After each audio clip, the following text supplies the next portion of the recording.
Welcome back to Radio Entrepreneurs and our show on the Record, coming to you from the offices of O'Brien Levine Court Reporting Services. Jonathan Friedman alongside Mark Z. John, it's been a great ride with you today. It has been a lot of fun, and we're here into the sunset as we go along with the day. Spoken with a lot of attorneys today, and our next guest up, Marie Chafe from Cornell and Golub. Marie, welcome. Welcome, Marie. Pleasure to be here. Thank you for inviting me. Thank you for coming in. Tell us a little bit about your practice. Well, I am at a small firm. I'm a partner at Cornell and Golub, and we specialize almost exclusively in product liability defense litigation. We are all civil litigators, and we defend companies against allegations of a product defect, negligence, breach of warranty, and our clients run the gamut of automobile manufacturers, motorcycles, jet skis, scaffolding equipment, medical device litigation we're also involved in. So if it moves, we've probably had a hand in working with a company similar to that. It must be an interesting area. I was thinking the first several items that you talked about, I would imagine there's a high risk of operator error involved in a lot of those things. We do see a lot of operator error, correct. As I was on vacation a little while ago watching people on jet skis, thinking to myself how often they must take matters into their own hands without operating the vehicle the way it's supposed to be. Yes, we do often see that, and certainly one of the allegations that we see quite frequently is a failure to warn. Whether or not, I think we've all during the course of our life have taken a look at a ladder, and you see some of the crazy warnings that are on the ladder, and lo and behold, probably behind each one of those warnings is a case that brought the particular issue to the consciousness of the ladder company, and so they put a warning on it.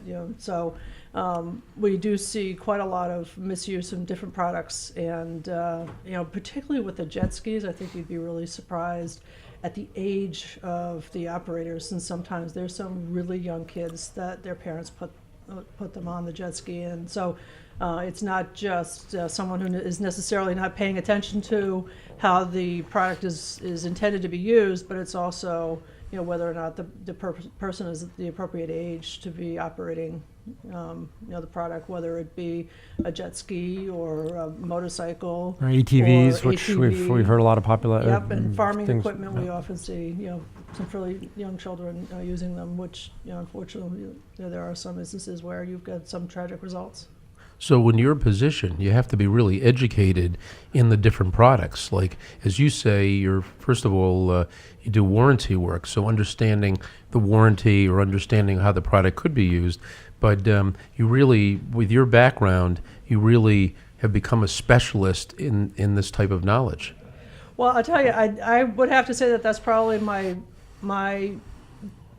favorite part of working in this field, is that you really do get to have some really terrific education in the various different products. You have automobiles and all of the different components within the automobile, and then you have all of the National Highway Transportation Safety, the NHTSA regulations, and then you have a medical device, and you have the FDA regulations. And so there really is a need to make sure that before you even get off the gate, starting at the starting gate, that you understand the product that you're working with. And so we work with a tremendous number of really terrific experts, and in-house engineers as well. And I think one of the things I remember sort of going back to my first year working at the firm, we had a case involving a tire, and all the numbers that you see on the side of the tire,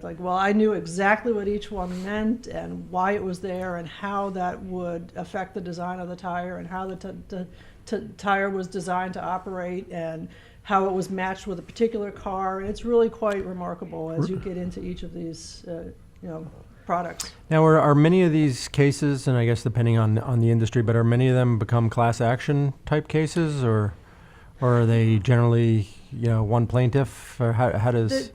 We certainly do see some class actions, and we do work with a number of clients in the defense of class actions.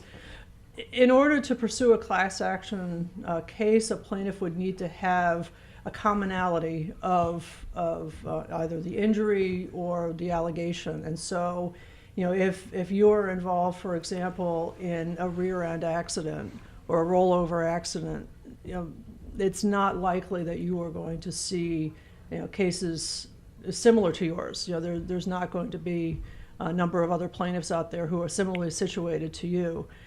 But then again, there are a number of class actions, and there's a real push now among the plaintiffs bar that we're getting into the no injury class action.